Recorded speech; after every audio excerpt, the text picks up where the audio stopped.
Well, Charity, the soldiers are moving around a lot in these battles. You think they gave us bad locator cards?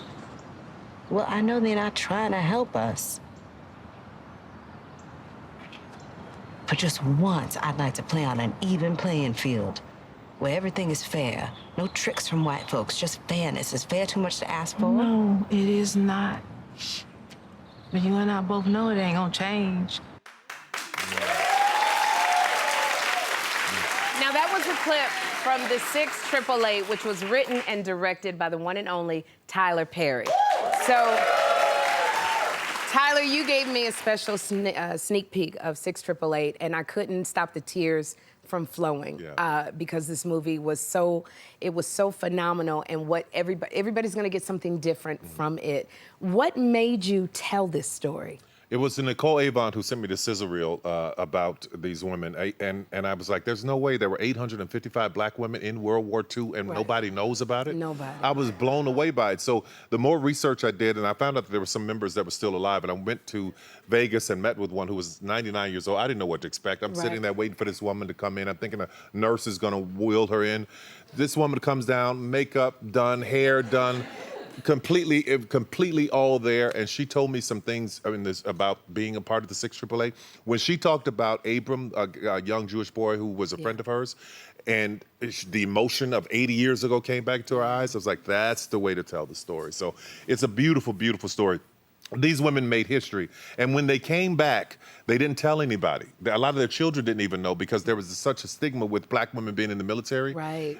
Because what they thought had happened was, and some of the things that were said about them were, they were sent over to be concubines for black soldiers because white soldiers did not want black men dating European women. So these women went over and did this huge heroic thing and were ashamed of it. So now we get to set the record straight and the world see what really happened, what they did. Can we say what they did? Yes, yes, okay. yeah. Can you tell them what they did, who they were? Yeah, the 688 were 855 black women who, their job was to go and redirect the mail. And people think, oh, they just went to deliver the mail. No. There were 17 million pieces of mail that had gotten backed up because no mail was getting to any of the soldiers because of the war. And they were all over, the soldiers were all over. So these women had to find out a system of how to get this mail to them, deliver it directly to them. A lot of the mail was molded, it had been eaten in half by vermin. Care packages, you couldn't understand the writings on it, and these women, without computers and phones, figured out how to deliver 17 million pieces of mail. They had 6 months, they did it in 90 days. Yeah. 90 days. 90 days. Yeah. When I was with you, you said that the voices of these women spoke to you as you were writing this film. Yeah. What was it like experiencing all of these voices? Not good. I started writing here, and 855 women talking. I said, everybody got to calm down. Let me just try to figure out. But there were so many moments that I call God winks. Carrie and I were sitting rehearsing Charity Adams. That's the character that she plays. Yeah. And there was a knock on the door in the dressing room, and the transportation guy comes. He says, I want you to see this. It's a trunk. We go out and we look at it. On the side, it says Charity Adams. We open it up. Her uniform, her twig from her Victory Garden was all in her original trunk from 1945 that he had bought at auction.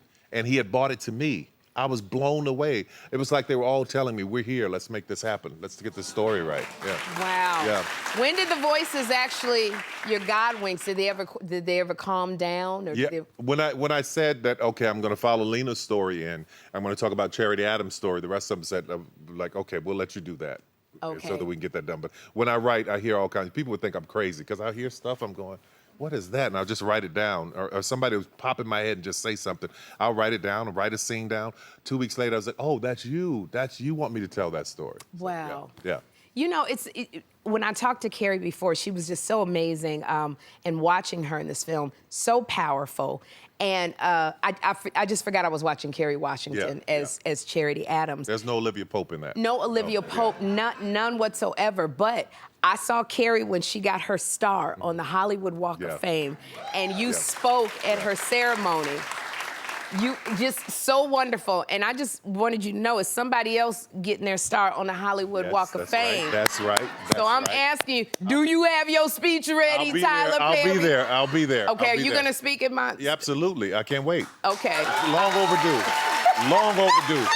Long overdue. Long overdue. Are you gonna say something? You got some cool words you gonna say? Don't worry about it. I got you. I got you. I know Okay. all the great things to say. You could probably read from the script, Why Did I Get Married 3, while you giving me the start. From your sex scene. From my sex scene. Yeah, I got right. it. I'm gonna pass on all of that. Tyler, I want to thank you for writing this movie, for producing this movie and making it and showing. I was blown away. I didn't know about this until I saw the movie, and I cried because when you see the adversities that they went through and the solidarity of these women, I said we can change the world if we can come together. That's right. That's what I got. Yeah. And that's what I'm hoping everybody gets, because it's such a powerful story. It's such a sweet story. Your whole family can see it. Yes. These women did some amazing things together, and the sisterhood and the strength of it. Yes. It really changed the morale of those soldiers toward the end of the war. So I loved it. I loved it. Yeah. I love you. I'm so thankful you that too, you love. came. This meant a lot to me that you were here, because I know you're busy. Anytime. Thank you, Tyler. Yeah, absolutely. Y'all, the 6 888 begins streaming on Netflix Friday. We're gonna have a good time.